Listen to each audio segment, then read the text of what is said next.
నమస్కారం, welcome to Suman TV. నేను గీతాంజలి. ప్రస్తుతం మనతో పాటు ప్రముఖ జ్యోతిష్యులు వైష్ బాలాజీ గురువు గారు ఉన్నారు. వారితో మాట్లాడదాం. గురుగారు నమస్కారం అండి. నమస్కారం అమ్మ. జై శ్రీమన్నారాయణ. జై శ్రీమన్నారాయణ.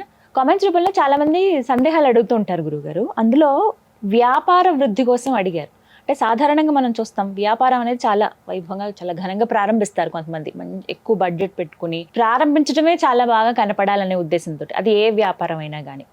అలాగే కొంతమంది ఏంటంటే చిన్నగా స్టార్ట్ చేసినా బాగా వృద్ధిలోకి వస్తారు, బాగుంటుంది. కొంతమంది అంత గ్రాండ్గా స్టార్ట్ చేసినా వృద్ధి అనేది ఉండదు. ఎంత డబ్బులు పెట్టడమే కానీ మళ్ళీ రిటర్న్స్ రావడం అనేది ఉండదు. ఎందుకు వ్యాపారంలో ఇలా జరుగుతుంది? శాస్త్రం అసలు ఏం చెబుతుంది వ్యాపారానికి సంబంధించి? ఇలా వ్యాపార వృద్ధి కోసం ఏమైనా పరిహారాలు ఉంటాయా? ఉన్నాయి తల్లి. తెలియదు. సాధారణంగా వ్యాపారం ఏది ఆరంభించాలన్నా కానీ ఒక వ్యాపారం చేయాలంటే కనుక అమ్మవారి అనుగ్రహం ఖచ్చితంగా ఉండాలి. లక్ష్మీ అమ్మవారి అనుగ్రహ ఆశీర్వాదం ఉంటేనే వ్యాపారంలో వాళ్ళు ముందుకు రాణిస్తారు. అది ఏ వ్యాపారం అయినా కానీ, ఏ రంగం కానీ, చిన్న స్థాయి వ్యక్తుల నుంచి పెద్ద స్థాయి వ్యక్తుల వరకు ప్రతి ఒక్కరు కూడా వ్యాపారం అనేది యోగ్యం మీద ఆధారపడి ఉంటది తల్లి. యోగ్యం ఇక్కడ మనకి తినాలని రాదు, యోగ్యం అయోగ్యం రెండు ఉంటాయమ్మా. కొంతమంది వచ్చేసేసి వాళ్ళు ఎందుకంటే మా వ్యాపారంలో కూడా కొన్ని ఉన్నాయి. అంటే ఏదైనా వ్యాపారం చేసేటప్పుడు వారు పూర్తి మాహితి సమాచారంతో ఆ వ్యాపారంలో కష్టం రాని నష్టం రాని మేము నిలబడాలి అని చెప్పి తపనా తాపత్రయంతో భక్తి శ్రద్ధలతో క్రమశిక్షణతో వ్యాపారం చేస్తే ఎటువంటి నష్టాలు రావమ్మా.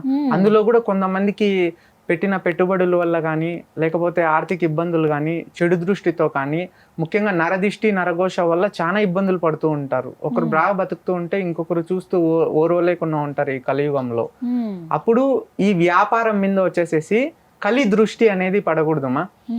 కలి అంటే గనక అది దారిద్ర్యం పట్టుకుంటది. అప్పుడు వ్యాపారంలో కలి ప్రభావము, నరదిష్టి నరఘోష ప్రభావం వల్ల ఎంత యోగ్యుడు కానీలే బాగా బ్రతికేటి వాడు కూడా సడన్ గా డౌన్ ఫాల్ అయిపోతాడు.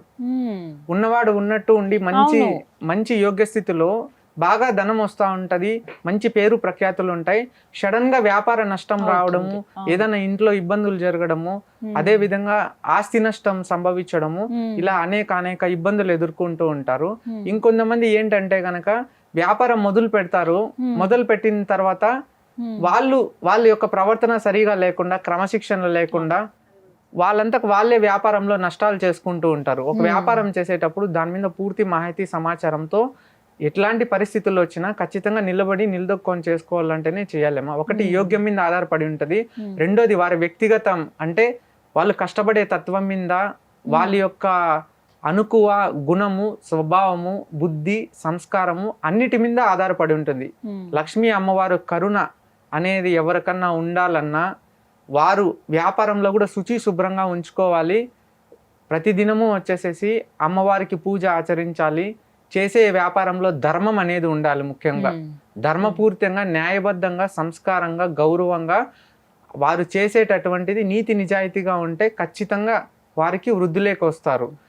అయితే ఇక్కడ అడిగేది ఏంటంటే, మేము చాలా ధర్మబద్ధంగా చేస్తున్నామండి వ్యాపారం, అయినా వృద్ధిలోకి ఎందుకు రావట్లేదు, ఏమన్నా పరిహారాలు ఉంటే చెప్తారా అని అడిగే వారికి.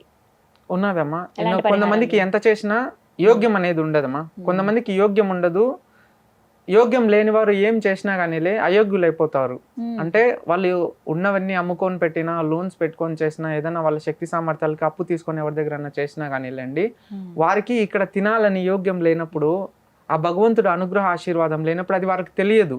ఏదో వ్యాపారం పెట్టాం, మేము వృద్ధిలోకి రావాలి, మేము సంపాదించి బాగా బ్రతుక్కోవాలని ఏదో కోరికలతో పెట్టుకుంటారమ్మా, జీవితంలో ఎదగాలని తపనా తాపత్రయంతో. కాకపోతే అయోగ్యం లేనప్పుడు వాళ్ళు ఎంత చేసినా కానీలే అది అనుకూలం కాదు. నరుల యొక్క దృష్టి అనేది పడకూడదు. సాక్షాత్తు శ్రీమన్నారాయణ వెంకటేశ్వర స్వామికి నరదిష్టి తీస్తారు తిరుమలలో. అలాగా వ్యాపారానికి కొన్ని నియమాలు ఉంటాయమ్మా. ప్రతిదినము వచ్చి స్నానం ఆచరించాలి. లక్ష్మీ అమ్మవారికి, కుబేర స్వామి వారికి, విష్ణు భగవంతుడికి పూజ చేయాలి. ప్రతి ఒక్క వ్యాపారం దగ్గర వచ్చేసి లక్ష్మీ కుబేర స్వామి యంత్రం అనేది ఉంచుకోవాలి.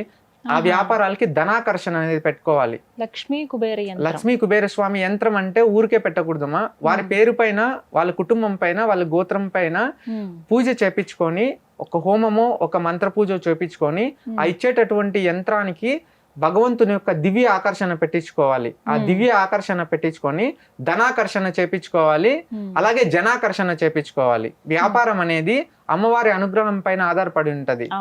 ధనం అనేది ఆకర్షణ ఉండాలి. అలాగే జనం మనుషుల పైన ఆధారపడి ఉంటది. జనం ఆకర్షణ చేయాలి.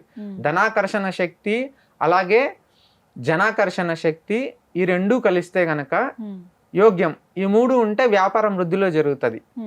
ఈ మూడు లేని వారికి ఇబ్బందులు ఎదుర్కొంటూ ఉంటారు. కొంతమంది బాగా బ్రతికిన వాళ్ళు కింద స్థాయికి పడిపోతారు, కింద స్థాయిలో ఉన్నవారు పెద్ద స్థాయికి వచ్చేస్తారు.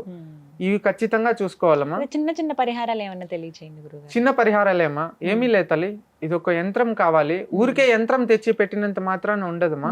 అది పుణ్యాత్ముల చేతుల మీదుగా పూజ జరిపించాలి.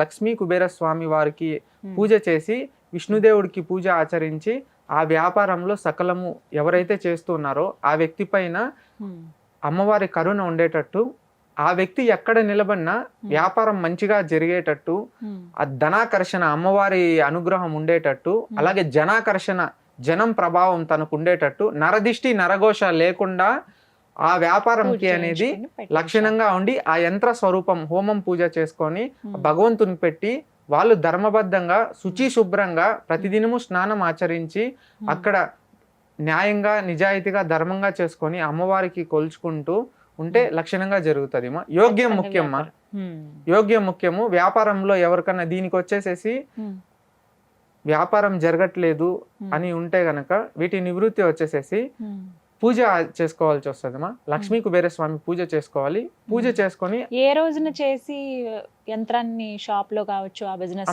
ఇది చేయాలంటే కనుక శుక్రవారం చేసుకోవాలమ్మా. శుక్రవారం అమ్మవారికి పర్వదినము.